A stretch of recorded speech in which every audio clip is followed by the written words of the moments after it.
12 months ago, I traveled to a chicken farm in Sonoma County, California, to talk with legendary short seller Marc Cohodes about the pressures involved in building a career around his chosen discipline. During that conversation, Marc highlighted one company which he called the biggest fraud he'd ever seen. I sort of view it like as a cattle drive. Right. You know, I'm going to get the MiMedx cows from Omaha to Fort Worth. Right. I'm going to get them there. But I may get a couple arrows in my ass on the cattle drive, right? I just have to make sure I don't get them in my back. Right. I mean, I've gotten many arrows in my ass. I just don't want them in my back. So that's just something you always have to watch for. But man, I love the cattle drive. Yeah. I mean, there's nothing better than a good old cattle drive to, you know, you feel like you're getting the job done. Yeah, no kidding. And the thing that's just like an absolute pisser is, at the end of the day, when this MiMedx is 1, 2, or 3, everyone's going to say how easy it was. Yeah. Or how obvious it was. Right. Or, yeah, that was so simple. Or, you know. Well, let's talk about MiMedx, because this is something, you know, we've mentioned it a lot already. Yeah. Let's tell that story. Let's go back to the beginning, how it came on your radar, and just walk us through the story. Because I've followed your Twitter feed, I've followed the presentation. It's just a fascinating story. The beauty of MiMedx is I have certain tells. Right, I always say on Twitter that my wig indicator, literally, CEOs who wear wigs, I think I'm 13 out of 14. And this guy, Pete Petit, he sued Capital Forum for writing research. Caught my attention. He sued anonymous bloggers to get their name. Caught my attention. But then on his website, he mentions me and my former partner, David Rocker. He says I'm a member of a Cali cartel, tax evader. Believe me, I'm not a tax evader. Money launderer, I'm not one of those. All this stuff. And Carson brought it to my attention, and my lawyer sent him a letter to take it down or we'll sue you. And when they took it down and sent a letter, right, saying they took it down, I put it on my Twitter. And Pete Petit has bullied so many women, former employees, customers. The second I put it out on Twitter, my direct message... Him backing down to me. It was almost like a symbol that Mugabe has been overthrown in Zimbabwe. People, you know, got into the streets and celebrated. And that was, I think, the sign that there was a big change. But why do you think he went after you in the first place? Why did the Cali cartel support? He was stupid, and he bought off on the rhetoric that I'm this all-powerful guy who controls all these skeptics, and actually believed in all this wolf pack bullshit rhetoric that's out there. If he'd seen you in the pink Crocs, then maybe he wouldn't have bought into that. If he would have just called me up and said, what's going on, that would have been different. But I always say there's no greater motivator than disrespect. And this guy showed me the ultimate disrespect by defaming me and accusing me of a bunch of shit. I figure if you're doing something like this, you have a ton of stuff to hide. Yeah. And the stuff that has come looking my way, I've never seen the amount of evidence of criminal activity, kickbacks, Medicaid, VA, channel stuffing, revenue recognition, bullshit in my years. So when people ask me on Twitter what I think of MiMedx, at first I said it's in my top 20 all time. Then I said it's in my top 10 all time. Now it's in my top 5. I think their sales are overstated by 70%. I think it's a criminal operation. I think Pete's the mastermind behind it. And I think people are going to go to jail. Probably him and maybe their general counsel. And they all hassle me and follow me on Twitter through anonymous things and threaten me and this, that, and the other. And it's just wonderful. So how do you go about, you know, the battle lines are drawn. They come after you, you push back. Now you're starting to get people come to you and say, you don't know the half of it, here's what's going on. How do you then build that into something tangible that you can put a case forward? Well, just this past weekend, someone in Georgia, a company, was doing business with MiMedx and they have proof of revenue recognition fraud at MiMedx. And there's some lawsuit. Most people can search under MiMedx or the plaintiff or the defendant and find things. But in this weird state court, you need a docket number. Yeah. So this guy reached out to me and he said, you should look up this versus MiMedx. And I look it up, and a friend who has LexisNexis looks it up, and someone else looks it up. And no, we can't find shit. Right? This is on a Saturday, 10 o'clock, right, Pacific time. So I go back and I say, I need a case number, docket number. Gives me the docket number, and we get all this shit. And I spent my Saturday reading his deposition, reading the complaint, reading the exhibits. And I say, fuck, this stuff is just dynamite. And it's proof of revenue recognition fraud. It's proof. So I take it, distill it, rewrite it, highlight it, keyword it. We put some of it out on the website, sent part of it to the government. Government didn't know about it. Exhibits, people didn't know about it. And you start weaving this, and I say to myself, fuck, if they're doing it with this guy, who else are they doing it with? And it builds, or it helps build a mosaic that MiMedx, which even though they have 90% gross margins, they don't really make much money because it's an SG&A fraud. They're kicking back to the doctors through SG&A. And they're playing games, giving doctors stock to create a pod, to create distribute, just all these illegal activities. But none of these are new, right? These have been going on forever. Exactly, but as I said, there's only really 6 frauds. Right. And it's like primary colors. Again, I wasn't too good in school, and I vaguely remember the primary color thing. But MiMedx is a shade of red, right? I don't know if it's crimson, or I don't know if it's sunset red. I don't know exactly what it is, but it's get your ass thrown in jail red. I'm playing for keeps here. This is not shorting a stock at 13 and covering it 9 1/8, making 4 points and saying, God, aren't I smart? No. No. This is for the whole enchilada because I think you're running a fraud. And my lot in life is exposing people like you. And this is what I will do. And the deeper you go and the more you lie and put out these bogus press releases, the more I'll dig in. And that's what he doesn't understand, and that's what people don't understand about me, because at the end of the day, I'll save the system money, I'll save the VA money, I'll save Medicare money, I'll save his customers money. Crooked docs may go to jail like they did with Insys. I think they're being investigated by the DOJ, SEC, VA, HHS, and probably the FDA. That's speculation on my part, right? The company has yet to put out an 8K saying who they're being investigated by, right? They dance around the thing. I don't know if they're going to get raided tomorrow, a week from tomorrow, a month from tomorrow, a year from tomorrow. But I play till not only the whistle blows, I hear it to the echo of the whistle. And I'll keep lobbing stuff over to the government. I'll keep giving stuff to journalists. I'll keep the website updated. I'll keep tweeting about it till this thing blows. And what they don't understand is I won't stop.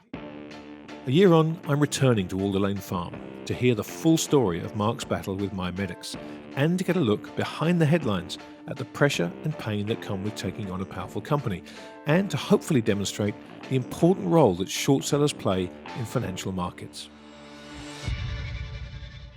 Hello, my friend. How's it going, Grant? Good. Been up to much lately?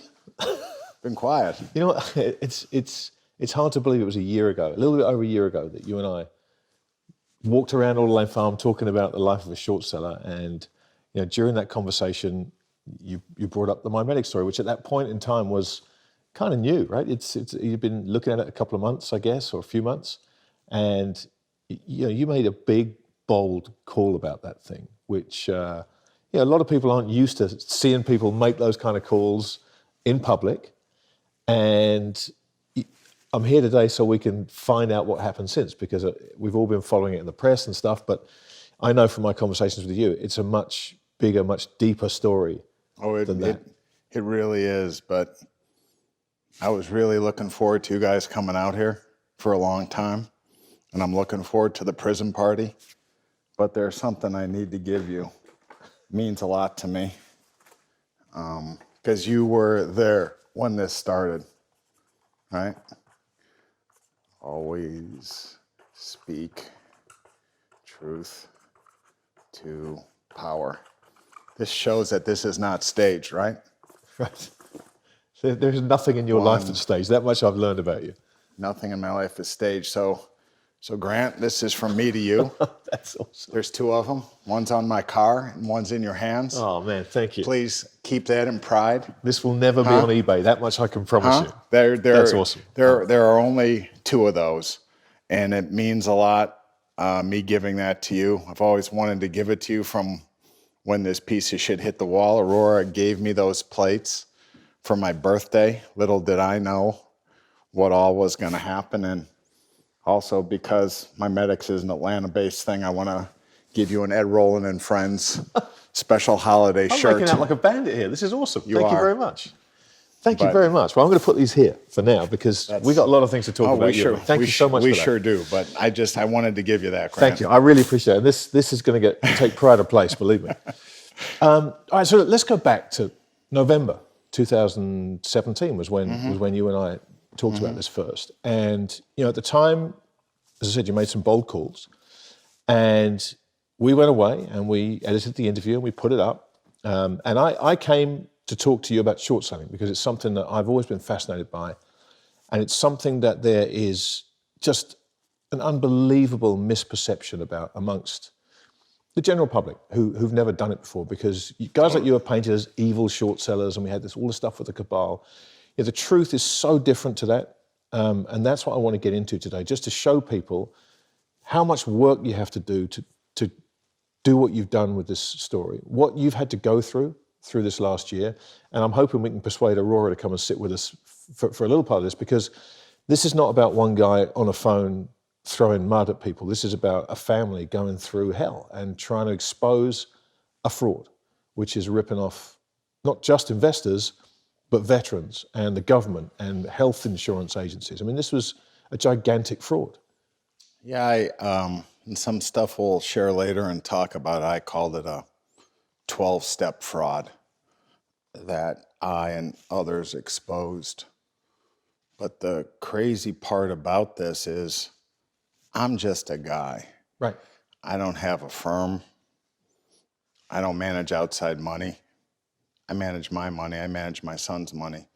I'd manage my wife's money, but she's so jittery, I wouldn't be able to sleep at night. And you need a clear mind to be able to do something as sane as this. But I think at the time I told you I thought MiMedx was the biggest pound-for-pound fraud I'd ever seen. You did. And it's a bigger fraud now, I think by a factor of 5 than I thought back then. And the abuse, the threats, the intimidation that I and Aurora and Max have been part of is this past year has been absolutely incredible. People don't know about. I think they'll figure it out by the time we're done today. But my son Max always says, it's not what they call you, it's what you answer to. And it's really true. If you do not have a thick skin, an inordinate amount of confidence in yourself and your ability to analyze and fight through adversity, you have zero chance at this. Yeah. You have zero chance. And I'm not a ball player or a football player, this, that, and the other, but I think I know what people like Reggie Jackson were going through when he'd step up to the plate. He'd have a bunch of people cheering for him, and he'd have a whole lot of people booing him. And I always say there's no greater motivator than disrespect. And these MiMedx guys brought out my A game and then some. They literally brought out everything I had and then some. Yeah, stuff that I didn't even know I was theoretically capable of. especially at age 58, because, I always say that shorts age in dog years. So I think in dog years, for every one, it's 7 in people. So that would make me essentially 420 years old. But this was the greatest thing I've ever done, and I think I've done some decent stuff over time. Well, let's go back to a year ago, and we won't rehash how you got dragged into this thing, because you did get dragged kicking and screaming into this whole situation, right, by MiMedx themselves, a decision that I'm sure they are regretting seriously at this point. Anyone that wants to catch up on that part of the story can go back and watch our original interview, which they should do anyway. But, just after we left here, with having filmed that interview, things started getting crazy. Marc was in the house with Max, and 2 men approached, and they said they were with the FBI, and my first thought was that someone was threatening Marc's life. And I said, okay. You're so adorable. You missed the whole run up to it. That it was a Friday, midday, and my friend, who's since passed away, Billy Buckingham, he was fighting cancer for 4 years at that time. He came up to have lunch with me, which meant a lot to me, meant a lot to him. And we were talking about MiMedx. And Max was at the table drinking tea, and Billy and I were talking about MiMedx. Now go ahead. And I heard the car, and I was walking out of the house, and I approached them, and they said they were looking for Marc, and they said they were the FBI, and again, as I said, I thought that perhaps there was a threat, and I said, do you have some ID? And honestly, I asked because their suits were so bad that I was concerned. And one of them... They looked Joseph Banks-centric, those One suits. of them showed me a badge, but didn't show me anything else, and I said, stay here, I'll go get Marc. And they followed me, which irritated me, and I said, stay here. I don't want his son upset. Yeah. So I made them stay. And then we invited them in the house because, again, at this point, we were thinking someone was threatening Marc, because that's typical. Well, you knock on the door and you say, there's 2 guys here to see you. I said, well, tell them I'm busy. I'm here with Billy. And Aurora goes, they're with the FBI. And I'm thinking, oh, goody, goody. They finally taken my MiMedx information I've sent in seriously. I'll go talk to them. So they came in and sat down at the table, and Marc sat down with them, and I stood back a little bit, and a young man who was doing some work with Marc was here also, sort of standing off in the background with me. And right away, immediately, they started with the, you need to shut up. I mean, not exactly those words. I'll let Marc go into that more specifically, but enough that I was listening very carefully to what they were saying. And then... They said, you need to quit tweeting about Mr. Petite. And I'm like thinking, what the hell? At this point, suddenly you're... I'm like thinking, what the hell? First of all, I said, do I need to call my lawyer? And they said, no, you shouldn't call your lawyer. They said, you need to stop tweeting about Mr. Petite. And Aurora's sort of standing in the foreground. And actually, what I started doing when this was the line of conversation, I started taking pictures. I walked behind one of them, and I flipped open his wallet. His ID was on the table, and I flipped it open, and I'm thinking, this can't be a real FBI agent. He wouldn't let me touch his things. Right. And at this point, I think Marc and I both were thinking they were fake FBI. Yeah. It couldn't have. We thought it couldn't have been real. So I go to him, and the guy with the dark hair is sort of belligerent. And I said, do you have a warrant? He says, no. I said, am I the subject of an investigation? He says, no. I said, then you need to leave. And then he says, no. And then I told Aurora to call the sheriff to get him to leave. And Aurora was already dialing the sheriff to get him to leave. And I tried calling my lawyer, Shapiro, who spends most of his time making pottery, and he didn't pick me up. And then I called him again, and he didn't pick me up. And the FBI guy's berating me about, do you understand what I'm saying? You need to quit tweeting about Mr. Petite. Like Mr. Petite, like he worked for this guy, like he worked for that little weasel Parker. And then I just said, there's nothing to my tweets. And he said, if you don't stop tweeting and we come back, there'll be consequences. So You repeated that many times. You need to tell me you understand. Tell me you understand. If we have to come back here, there will be consequences. But are you guys, at this point, are you still intimidated or are you reaching pissed off now? Because there's a fine line. Most people faced with this just back down completely. You know, that's a really good question. At that point, Shapiro, I'm still trying to call him. I think I've called him 4 times. He doesn't pick up. I think it was a combination of scared, pissed off, not knowing what was going to go on. These guys were like bodybuilder, goon type guys. With guns. With guns. If Aurora wasn't there, clearly they would have attempted to beat the shit out of me to get me to shut up. I mean, they were not professional looking guys. And it was still iffy if they were even with the FBI, because they were so, what would you say, unprofessional? It seemed very unprofessional. The woman who was on the phone with me when I called 911, told me to stay on the line and keep the line open, and she was typing what she could hear. Right. And she said, I'm listening, I'm recording what I can hear.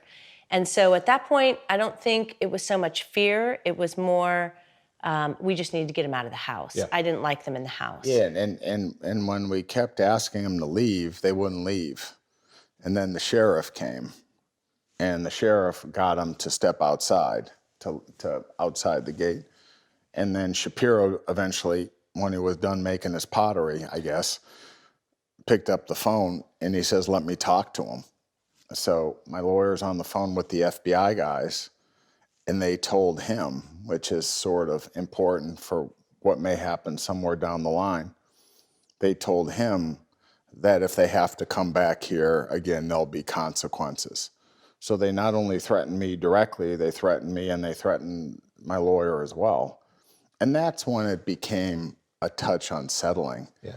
Because I've been doing this a long time. I mean, with Lernout and Houseby, the Russian mob made a credible threat, but it was never anything like that. Never. I mean, it was more writing and electronic kind of stuff. It was never like that where you get a visit. And I'm controversial enough to know that I've been threatened a ton. You know, the first stop is you go to Twitter. Right. And if you don't like something that someone says, you go to Twitter under the term of service. And if Twitter doesn't like it, they'll suspend your account or take down your tweets. That happens plenty. They've never taken down any of my tweets, Twitter, and Twitter's never given me a warning. So I thought it was really strange and troubling that the federal police came by the house to tell me to quit tweeting about Parker Petite. I found it extraordinarily troubling, and I think they did it. I know they did it because 99.9999997% of the population, if the FBI came by their house and told you to shut up, would shut up. Right, exactly right. And if you're the 0.00003 of the population who wouldn't shut up, once they have your wife involved, there's a 0% chance that you'd keep tweeting. So they not only had me, they had Aurora. But the great thing is, Aurora's as crazy as, she's as crazy as me. And she totally defends me and defends what I do. Thank God. And, you know, basically told these guys, you know, we're not stopping, not shutting up. You know, I just told them no, which in retrospect was a really ballsy thing to do. And I know I'd do it again. I'm not going to have to do it again. I know I would do it again, but the PTSD of it really didn't hit me / us, I think, till after this was queued up by Pete's goon in the Senate, Senator Johnny Isaacson. It bothered me. I would lie in bed and think, if someone came after us, what would I do? I can get out of every room in this house through a window or door. Right. And because I'm here alone sometimes. Sure. And I thought, if I'm out, there's no way that they would catch me because I know this property and they don't. But they would kill my dogs. That's the kind of thing I would think. It's terrible, right? You're more worried about the dogs than you are about me. No, I said when I'm alone. When I'm alone, that's what I would think. Before they kill the dogs, they kill me. I mean, when you're there, I'm not so worried about me. Right. But this is what I'm so glad that you actually sat down for this, because I've had the pleasure and the privilege of getting to know you guys, and you're a remarkable family, and I've seen what you guys have gone through, and Marc's very public and he's in the limelight and everybody knows who he is and they know what a prickly character he is, but for someone like you, prickly? A little bit prickly, thorny. Thorny. Actually, prickly is probably nicer than thorny. Let's stick with prickly. But to have you dragged into this the way you were, and thank God you're the character and the personality you are, and you guys together are so strong, because as Marc said, I mean that's something that puts tension between husband and wife. Because Marc's not going to stop. We both know, you and I know Marc well enough, so he's not going to stop. There's no tension. The average person, the average person, Aurora would say, I'm going to take the 4 dogs and Max, and we're going to go move elsewhere, and you can go fight that toothless 5-foot criminal Parker Petite by yourself, because I don't need this. This isn't, and Aurora says many times, this is not what I bargained for. I said, well, I didn't bargain for it either. But once I'm in it, I can't stop, and I can't turn back. And it's very important that when the final chapter is said and done, that it will be the worst decision that some adults have made in their life. And this is from Pete to the FBI agents to the senator to a whole lot of people for trying to do this, because what they did is horrifically bad and horrifically wrong, and it should never, ever, ever happen again to anybody. This is so wide-ranging, this whole thing. There's so many different strands to get into. But Aurora, from me to you, thank you for doing this, and for your hospitality, and for sticking with this guy through all this, because I know how tough this has been for all of you.